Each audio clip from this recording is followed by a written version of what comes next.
এই অনুষ্ঠান চলেছিল, যার ফলে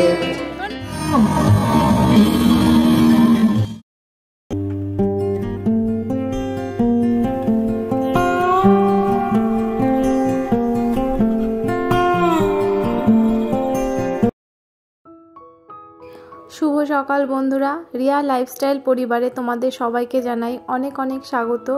তো সবাই কেমন আছো? আশা করি যে যেখানে আছো সুস্থ আছো, ভালো আছো। আমরাও তোমাদের ভালোবাসায় ভালো আছি। তো নতুন আরেকটি সকালের সাথে নতুন আরেকটি ভিডিও নিয়ে চলে এসেছি। তোমাদের কাছে অনুরোধ রইল ভিডিওটা পুরোপুরি দেখার। আর কালকে হচ্ছে হোলি, আর আজকে আমাদের এখানে বসন্ত উৎসব। সবাইকে জানাই হ্যাপি হোলি। সবার হোলি খুব ভালো কাটুক, সুস্থভাবে কাটুক। আর আমাদের এখানে প্রতি বছরই বসন্ত উৎসব হয়। অন্য বছর অনেকটা আগে হয়ে যায়, আর এবছর পড়েছে একদম হোলির আগের দিন। তো আজকেই সেই দিন। সকাল সকাল আজকে ঘুম থেকে উঠে গেছি, নিজের যে কাজগুলো আছে সেগুলো সব কমপ্লিট করে নিয়ে তারপর যাব বসন্ত উৎসবে। আমার শাশুড়ি মা চাল সব সময় ভিজিয়ে রেখে তারপর রান্না করেন। উনি বলেন যে এইভাবে চাল ভিজিয়ে রান্না করলে সময়টাও কম লাগে আর ভাতটাও খুব সুন্দর হয়। তো সেই জন্য আমিও সকালে ঘুম থেকে উঠেই আগে চালটা ভিজিয়ে নিই। আমাদের বাড়িতে সকালে রান্নাবান্না হয়ে যায় দুজন আমরা বাড়িতে, আমি আর আমার শাশুড়ি মা। সেই জন্য আমাদের একবার রান্না করলেই হয়ে যায়। সকালবেলা যতটা রান্নার চাপ থাকে, তারপর সারাদিনে আর কোনো কাজবাজ তেমন থাকে না। আর এখন দেখো মা উনুনটা লেপে নিচ্ছে। তোমরা যারা আমার পুরনো ভিডিও দেখেছো তারা তো জানোই মা কিন্তু উনুনেই রান্না করে। আর গ্যাসে যদি কোনো কিছু রান্না হয় সেটা আমি করি, আর বেশিরভাগ টাইমে তো মাই করে সকালবেলার রান্নাটা। আর চা বা অন্য কিছু যদি হয় সেটা গ্যাসে হয়। আর উনুনের জালে রান্না কিন্তু অন্যরকম স্বাদ। আর এখন দেখো মা লেপ দিয়ে নিচ্ছে হাঁড়িতে। এইভাবে যদি হাঁড়িতে লেপ দিয়ে তোমরা রান্না করো তো যখন কালিটা তুলবে দেখবে একদম সুন্দরভাবে উঠে আসছে। আর আমি প্রত্যেক দিনই কালি তুলি, আর মা প্রত্যেক দিন এইভাবে লেপ দিয়ে রান্না করে, যার কারণে আমাদের একই হাঁড়ি গ্যাসেও ইউজ করা যায় আবার উনুনেও ইউজ করা যায়। আর অনেকে দেখেছি যারা উনুনে রান্না করে তো তাদের আবার হাঁড়ি আলাদা থাকে। আমাদের কিন্তু একই হাঁড়িতে উনুনেও হয় আবার গ্যাসেও হয়, কোনো রকম সমস্যা হয় না। এই টিপসটা ফলো করলে আমাদের খুবই সুবিধা হয়। তোমরা যারা উনুনে বা গ্যাসে রান্না করো এই টিপসটা কিন্তু ফলো করতে পারো। এইভাবে ছাই দিয়ে ভালো করে লেপ দিয়ে রান্না করবে, যখন তুলবে দেখবে জিনিসটা আস্তে করে উঠে আসছে, কোনো রকম কালি আর থাকে না। আর এখন দেখো আমি একটুখানি ফ্রেশ হয়ে গেলাম, ব্রাশ করে হাত মুখ ধুয়ে আসলাম। আর আমার প্রচণ্ডই অয়েলি স্কিন, আর যেহেতু গরম পড়েছে যার কারণে শুধু ঘাম হয়। আমি শুধু একটা সিরামই ব্যবহার করি, কোনো রকম ক্রিম আমি ইউজ করতে পারি না। তোমাদের যাদের অয়েলি স্কিন তারা কিন্তু কোনো রকম ক্রিম প্রোডাক্ট ইউজ করবে না, চেষ্টা করবে ওয়াটার বেস কিংবা এইরকম সিরাম জলের মতো যেগুলো হয় সেগুলো ইউজ করতে। তো আমি সেটা ইউজ করে নিলাম। এবার দেখবো যে মা রান্নাঘরে কি করছে, মাকে একটুখানি হেল্প করে দিই, গুছিয়ে দিয়ে আসি। আজকে আমাদের বাড়ি রান্না হবে ডাল, পটল ভাজা, উচ্ছে আর আলু ভাজা। আর সেটা খেয়েই আমি যাব আজকে বসন্ত উৎসবে। আজকে কিন্তু আমাদের সকাল সকাল রান্নাবান্না হয়ে গেছে, যেহেতু মাকে আমি বললাম যে যাব আজকে অনুষ্ঠানে, যার কারণে মাও কিন্তু আজকে সকাল সকাল রান্নাটা করে দিয়েছিল। আর এখন দেখো যাচ্ছি আমি মার কাছে, আর রান্না প্রায় হয়ে গেছিলো। আর তারপরে আমি খেয়ে নেব, তারপরে যাব স্নান করতে। ভেবেছিলাম স্নান না করেই যাই, তো মা বলছে না একেবারে স্নান করেই যাও। আর আজকে কিন্তু হুট করে প্রচণ্ড গরম পড়ে গেছে, মানে এত রোদের তাপ, মানে কি বলবো, খুবই ঘাম হচ্ছিল। এখন দেখো এই যে ডাল, পটল ভাজা, উচ্ছে আলু ভাজা আর ভাতটা আমি বেড়ে নিয়েছি। এখন কিন্তু আমি খাওয়া দাওয়া করে তারপর বেরোবো। আর মা যেহেতু সকালে রুটি খায়, মা আগেই খেয়ে নিয়েছিল, আর আমি ভাতটা একটু পরেই খেলাম। আর এখন সব ড্রেসগুলো আমি বের করে নিয়েছি। আমি সব সাদার উপর রেখেছি কম্বিনেশন, সাদা ব্লাউজ, সাদা শাড়ি, সাদা গলায় যেটা পরবো, হ্যাঁ সমস্ত কিছু সাদার উপর রেখেছিলাম। এখন কিন্তু আমার স্নান হয়ে গেছে, স্নান করে আসার পরেও ঘামছিলাম, আজকে এতটা গরম পড়েছে। যাই হোক, আর যেখানে প্রোগ্রামটা হবে সেখানেও শুনেছি রোদের মধ্যে হবে প্রোগ্রামটা। যাই হোক, যেতে তো হবেই।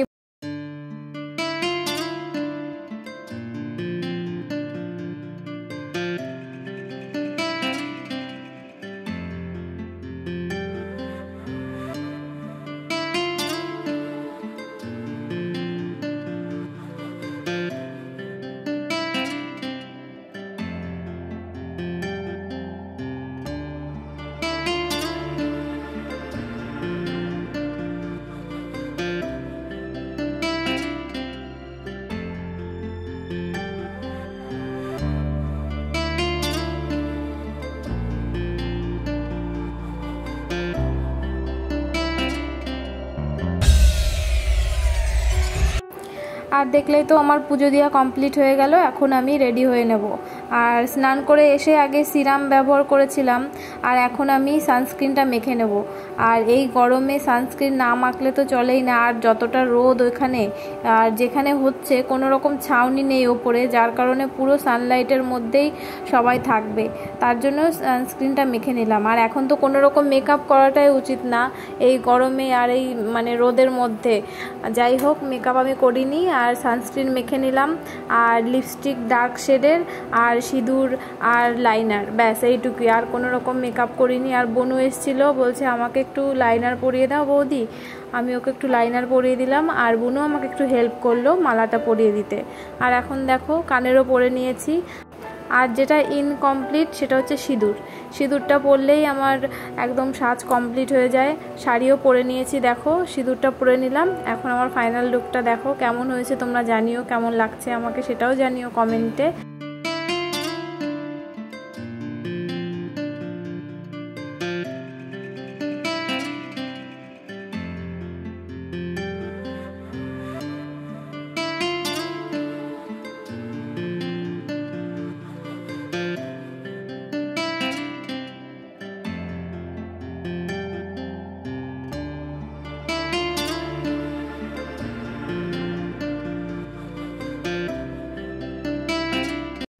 ভাই মাত্র ফোন করলো, বলল আমাকে রাস্তায় এসে দাঁড়াতে। ভাই স্কুটি করে আমাকে নিয়ে যাবে, যার কারণে আমি রাস্তায় এসে ওয়েট করছিলাম। এখনই চলে আসবে বলল।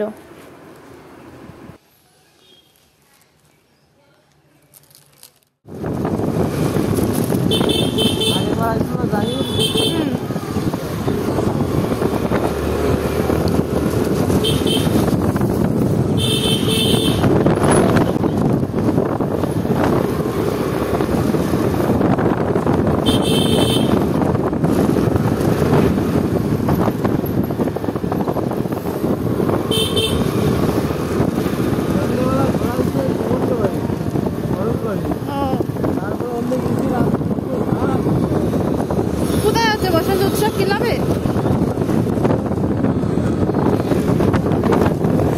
এই যে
দুজনে দাঁড়া অবধি এই অনুষ্ঠান চলেছিল, যার ফলে তোর নাম কি? আমাদের এই অনুষ্ঠানে তোর সূচনা একটু ভয় দিয়ে দে প্রদীপ এভাবে আপুকে আমরা দুজনে মিলে একসাথে। কিন্তু শারীরিক ক্লান্তির জন্য তো তো আমি চলে এসেছি বসন্ত উৎসবের সেই মাঠে। এখানে আজকে ফাংশন হবে, কে যেন গান গাইতে আসবে, ঠিক মনে নেই আমার তার নামটা এই মুহূর্তে। আর এলাকার কয়েকজনও নেচেছিল, আমাদের গ্রামেরই মেয়ে তারা। আর দেখো সবাই আবির খেলে একদম ভূত হয়ে গেছে। আর আবিরটা একটু ভালো ছিল না, মানে মুখে লাগার সাথে সাথে মুখ চুলকাচ্ছিল, হয়তো আমার অ্যালার্জি তার জন্য এরকম হচ্ছে। যাই হোক, খেলতে তো হবেই, সবাই মিলে একটা দিন আনন্দ করা হয়। আর প্রথমে তো আমরা আসিনি, রাস্তা দাঁড়িয়েছিলাম, ওইখান থেকে ভিডিও করছিলাম। তো দেখলাম ভেতরে না ঢুকলে তো হবে না, যদি একটু ওপরে ছাউনি দিয়ে দিত তাহলে সুবিধা হতো। মানে এত চড়া রোদ, এই ভেতরটা কোনো রকম গাছ ছিল না, এই মাঝখানে সাইডে ছিল, কিন্তু তার পাতাও সব ঝরে গেছে। এখন সব পাতা ঝরে যাচ্ছে না, এই টাইমে নতুন পাতা গজাবে, যার জন্য খুবই রোদ ছিল। যাই হোক, এখন দেখো সবাই এখানে আবির খেলছে চারিদিকে, আর নাচও হচ্ছিল। সবাই দেখো এখানে নাচ করে নিচ্ছিল। আমি আর আমার একটা দিদি, জেঠুর মেয়ে, ওর সঙ্গে দেখা হয়ে গেছিলো, তো আমরা দুজনে একটুখানি নেচে নিলাম সেই ফাঁকে। তো খুবই আনন্দ হয়েছিল, দিনটা খুবই মানে ভালো গেছে কালকের দিনটা।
বসন্ত উৎসব শেষ হয়ে গেল, এখন যাচ্ছি বাড়ির দিকে। দেখো আমি কেমন ভূত হয়ে গেছি একদম।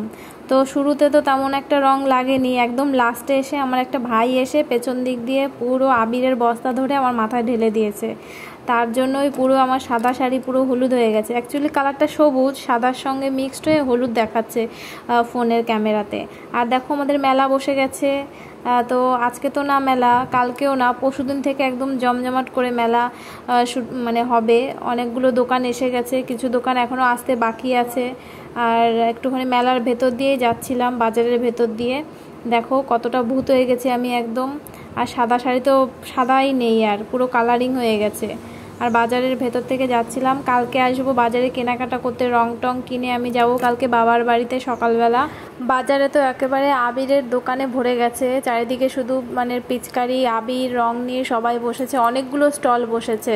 তো সেগুলো একটু ক্যামেরায় তুলে নিলাম বাড়ি যাওয়ার পথে। এখন প্রায় সন্ধ্যের আগে 5:30 পৌনে 6টা মতন বাজে।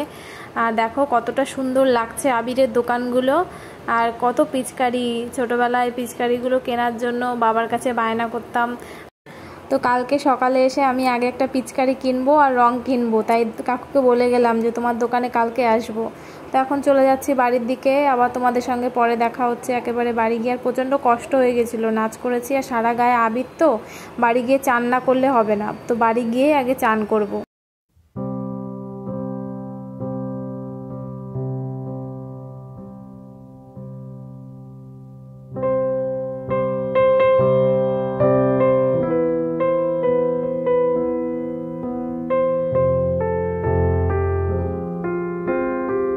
এখন দেখো বাড়ি এসে আমার চান করে খাওয়া দাওয়া করে অনেকটা সময় পরে আবার তোমাদের সামনে এসলাম। এখন প্রায় 9:30 মতন বাজে, আর মুখে অ্যালার্জি বেরিয়ে গেছে, ওই জন্য ওষুধ লাগাচ্ছিলাম।